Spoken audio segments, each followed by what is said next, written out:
వి gold trusted gold buyers తాకట్టులో ఉన్న బంగారాన్ని విడిపించి ఈ రోజు ఉన్న మార్కెట్ ధరకే కొనబడును. మరిన్ని వివరాలకు సంప్రదించండి 77107720. నిన్నటి రోజు బస్సు దగ్ధమైన సంఘటనలో మెదక్ జిల్లా మండలం శివాయిపల్లి గ్రామంలో ప్రస్తుతం వాళ్ళ ఇంటి దగ్గర ఉన్నాం. మంగా ఆనంద్ కుమార్ గౌడ్, సంధ్యారాణి, చందన, ప్రణబ్ సంబంధించి వీళ్ళు ఎవరైతే ఉన్నారో వాళ్ళ ఇంటి దగ్గరనే ఉన్నారు. వాళ్ళ తాత కూడా ఇక్కడనే ఉన్నారు చందనకు సంబంధించి. అదేవిధంగా సంధ్యారానికి మామ కూడా అవుతారు. చెప్పండి అంటే ఏంటి ఏం జరిగింది, వాళ్ళు ఎప్పుడు వేరు ఇక్కడ నుంచి? హైదరాబాద్ నుంచి పోయినారు మన సాయంత్రం. వాళ్ళు వాళ్ళ నాన్న నేను పెట్టుకున్నప్పుడు పాపలపేట వచ్చిండ్రి. అక్కడికి వెళ్ళి హైదరాబాద్ పోయింది. హైదరాబాద్ కూడా వాళ్ళ సాగు ఉండే ఒకటి వరి కొంత వచ్చింది, వెళ్ళిపోయారు. పోయి మొన్న సాయంత్రం బెంగళూరు పోయి ఆమె మన్మరాన్ని విడిచిపెట్టి ఆమె మస్కడ్ పోతానని వెళ్ళారు.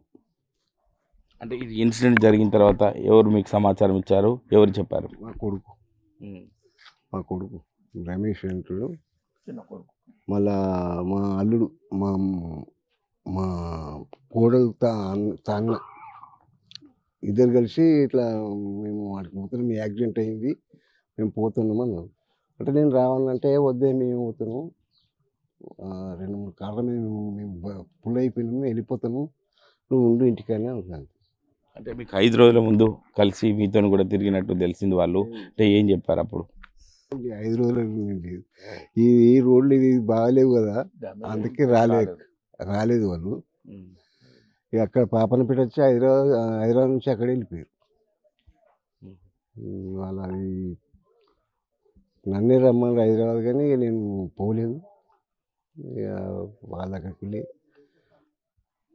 వెళ్ళి బెంగళూరు వెళ్ళిపోయాను. అక్కడ నాకు మా కొడుకు చెప్పేదాకా తెలియదు నాకు. అంటే సంబంధించిన చూస్తుంటే ఇబ్బందికరంగా ఉన్నట్టు తెలిసింది కాబట్టి ఎట్లా తెలిసింది? 9 గంటలకు మా సిద్ధాన్నకు తెలిసింది. నాకు ఫోన్ చేసి టీవీ చూస్తున్నావా అన్న, ఇక్కడ టీవీ వస్తలేదు అంటే నేను టీవీ చూస్తున్నా. సేఫ్ అయిన వాళ్ళ దాంట్లో మా పేర్లు లేవు, మిస్సింగ్ దాంట్లోనే ఉన్నాయి అనేది మాకు కన్ఫర్మ్ అయింది. కన్ఫర్మ్ అయిన వెంటనే ఫోన్ చేసిన మా ఎక్స్ఎంపీపీ కిష్టయ్య గారికి, సిద్ధాన్న దగ్గరికి పోయి నేను మెదక్ నుండి వెళ్తున్నా అని చెప్పి వాళ్ళని దోలిచ్చి విలేజ్ వాళ్ళని, తర్వాత నేను ఇంటికి వచ్చిన. మాకు సాయంత్రం వరకు కన్ఫర్మ్ అయింది మా పిల్లలే అని, అంతే. అంటే ఇప్పుడు ఆనంద్ కుమార్ గౌడ్ అక్కడికి చేరుకున్నట్టు తెలిసింది.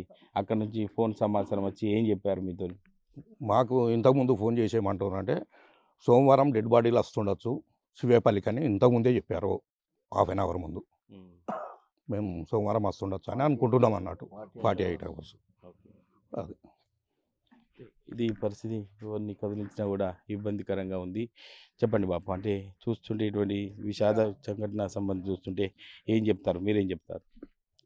మాకు అంటే పక్కపంటి విలేజ్ అన్న, మాకు జర దోస్తు కాబట్టి అరసకపోతే వచ్చినాం. ఇంత బస్సు యాక్సిడెంట్ వలన మాకు జర ఆపత్తి ఉందనే అరసకపోతే వచ్చినాం అంతే. ఇక బాధ ఎంత బాధ ఉంటుంది, ఒక తల్లి బిడ్డ చచ్చిపోయారంటే అని తనను అటకాంశంగా వచ్చినాం. ఇది మీరు చెప్పండి, అంటే ఇక్కడ చూస్తుంటే అందరినీ కూడా ఇబ్బందికరంగా అనిపిస్తుంది కాబట్టి మీరేం చెప్తారు? అందరూ తీవ్ర దిగ్భ్రాంతిలో ఉన్నాం. మా విలేజ్ వాళ్ళు ఎప్పుడు వచ్చినా అందరితో కలిసిమెలిసి ఉండేవాళ్ళు. మాకు తాత కూడా చాలా దగ్గర. ఈ మనోవేదన భరించలేకపోతున్నారు. త్వరలోనే DNA టెస్టులు పూర్తి చేసుకొని బాడీని మా స్వగ్రామానికి వచ్చే విధంగా అధికారులు అందరూ చర్యలు చేపట్టి ఇలా అందరినీ ఓదార్చి మనోవేదన గురి కాకుండా చూడాలని కోరుకుంటున్నాం. ఇది పరిస్థితి. అందరూ కూడా DNA పరీక్షలు పూర్తి చేసుకొని తొందరగా రావాలని చెప్పి చూస్తున్న పరిస్థితి ఉంది. అంటే ఇది చూస్తుంటే అందరినీ కూడా వారి యొక్క బాధను కూడా దిగమింగలేకపోతున్నారు కాబట్టి ఏం చెప్తారు బాబు, మీరేం చెప్తారు? మాకు ఇది ఎప్పుడు కూడా జరిగిన సంఘటన. ఈ విలేజ్ కానీ, ఈ మండలం కానీ, ఈ జిల్లాలో కూడా నాకు తెలిసి అయితే జరిగిన సంఘటన చాలా బాధాకరం. తల్లి కూతురు తీసుకుపోయి నా బిడ్డ ఎదిగింది కదా, ఇంత స్టడీ చేయించినాం, ఒక ఉద్యోగస్తురాలు ఉంది కదా అని తొలిచ్చేస్తాను కొత్తే ఇది జరగడం చాలా బాధాకరం. మాకు కూడా నిన్నటి నుంచి ఎవరు కూడా మనస్తాపంతో ఉన్నాం అందరం. చాలా ఇటువంటి సంఘటన వాళ్ళ వస్తే జరగకుండా ఈ యొక్క డ్రైవర్లు కానీ బాధ్యత వహిస్తారు, వాళ్ళకు కూడా గవర్నమెంట్ తక్షణమే వారిపై చర్య తీసుకొని మాకైతే ఏదైతే అమ్మాయి ఇద్దరు చనిపోయారో వాళ్ళను డెడ్ బాడీని మాకు అప్పగించాలని కోరుకుంటూ చాలా ఇబ్బందిగా ఉన్నాం మేమంతా నిన్నటి నుంచి కూడా. అంటే గతంలో మీతో ఎట్లా కలిసిమెలిసి ఉండేవారు? సంధ్యారాణి కావచ్చు, చందన కావచ్చు. గారు చాలా సన్నిహితంగా ఉండేవారు. వారి కోడలు, వాళ్ళ కొడుకు అందరూ కూడా స్టడీ పరంగా, ఉద్యోగ పరంగా వాళ్ళు మస్కట్ పోయి పిల్లల్ని చదివించుకొని ఉద్యోగ వచ్చే వరకు కూడా ఆయనకు కూడా ఉద్యోగం ఉంది. ఆ ఉద్యోగ పరంగానే అక్కడ పోయి పిల్లలకు స్టడీ చేయించుకొని బాబుకి అలహాబాద్లో టీకా కోర్సింగ్ కోసం పోయిండు. అమ్మాయి ఏమో ఇప్పుడు ఇక్కడ మన ఇది బెంగళూరుకు సంవత్సరం అయినా ఆమెకు ఉద్యోగం వచ్చి కూడా మరి అక్కడ ఆమెను తోలిచ్చి మళ్ళా ఈ యొక్క కార్యక్రమాన్ని ముగించుకొని అక్కడ వెళ్దామని పోతున్నారు. ఇద్దరు కూడా బస్సులో ఇట్లా అయిపోయారు. చాలా బాధాకరం మాకైతే అందరికీ. ఇది పరిస్థితి. ఎవరిని కదిలించినా కూడా అందరూ బాధపడుతున్న పరిస్థితి. గ్రామస్తులు ఎక్స్ ఎంపీపీ కిష్టన్న కూడా ఉన్నారు. చెప్పండి, ఇటువంటి సంఘటన చూస్తున్న అందరికీ కూడా కలిసి వేసే విధంగా ఉంది. ఏం చెప్తారు కిష్టన్న? చాలా బాధ. ఈ విషయం తెలిసిన ఉదయం 24 గంటల నుంచి మేము ఇక్కడే ఉంటున్నాము. అయితే మాకు బస్ దగ్ధమైన విషయం తెలుసుకున్నాం. హైదరాబాద్ నుంచి కర్నూలు, బెంగళూరు వెళ్ళే కర్నూలు దగ్గర యాక్సిడెంటల్ జరిగి సంధ్యారాణి, చందన ఇద్దరు మరణించిన తెలిసింది. దానికి గ్రామస్తులమంతా నిన్నటి నుంచి మొత్తం ఇక్కడ నుండి దిగ్బంధం వ్యక్తం చేస్తూ ఉన్నాము. అంటే ఏ పండుగ వచ్చినా కూడా ఇక్కడ అందరితో కలిసిమెలిసి ఉండేటువంటి వ్యక్తులు కాబట్టి ఎట్లా ఉండేవారు మీతోని? అందరికన్నా ఆనంద్ ఆత్మీయుడు, అందరితో ప్రేమతో ఉండేటోడు. అది చాలా బాధ ఉంది మాకు, అంతే. అంటే మీరు ఆనంద్ సంబంధించిన సంధ్యారాణి కావచ్చు, చందన కావచ్చు, ఎప్పుడు కలిశారు వాళ్ళని గతంలో మీరు? అంటే ఒక 6 నెలల కింద, సంవత్సరం కింద పెళ్లికి వచ్చారు. ఈ మధ్యలో మొన్న దసరాకి వచ్చారు, కానీ ఇక్కడ వాగులు చెరువు వాగులు వెళ్ళి ఇక్కడ రాలేకపోయినారు. హైదరాబాద్ నుంచి అక్కడ వెళ్ళిపోయారు. అంటే గ్రామంలో ఉన్న ప్రజలు కూడా ఏం చెప్తున్నారు? ఇటువంటి సంఘటన జీర్ణించుకోలేకపోతున్నారు కాబట్టి ఏం చెప్తున్నారు ప్రజలు?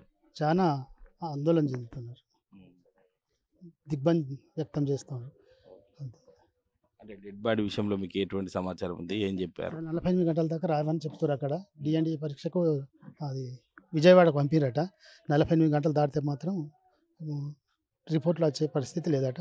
సోమవారం కావచ్చు, లేకుంటే మంగళవారం కావచ్చు అని ఇప్పుడే 10 నిమిషాల కింద ఆనంద్ వాడు తమ్ముడు రమేష్ కూడా చెప్పాడు. ఇప్పుడు రాలివట రిపోర్ట్స్.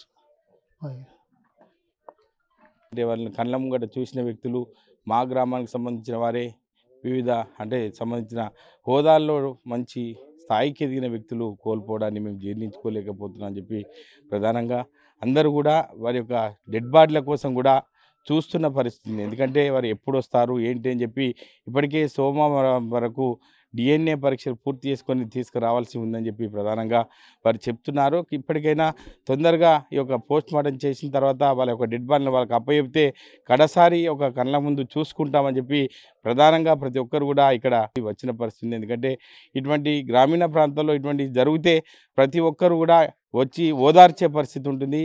ప్రతి ఒక్కరు ఓదార్చి వారికి ధైర్యాన్ని నింపే పరిస్థితి. కానీ ఆ ధైర్యానికి ఇచ్చేటువంటి ఇద్దరు, ఇటు తల్లి కావచ్చు, కూతురు చనిపోవడాన్ని కూడా ముక్త కంఠంతో గ్రామస్తులు కూడా ఈ యొక్క ఏడుస్తున్న పరిస్థితి, జీర్ణించుకోలేక పరిస్థితి. వీరందరినీ చూస్తుంటే బాధగా ఉంది. ప్రతిరోజు ఏ పండుగ వచ్చినా మా ఊరికి వచ్చి అందరితో కలిసిమెలిసి ఉండేవారని చెప్పి ప్రధానంగా చెప్తున్న పరిస్థితి మనం చూస్తున్నాం.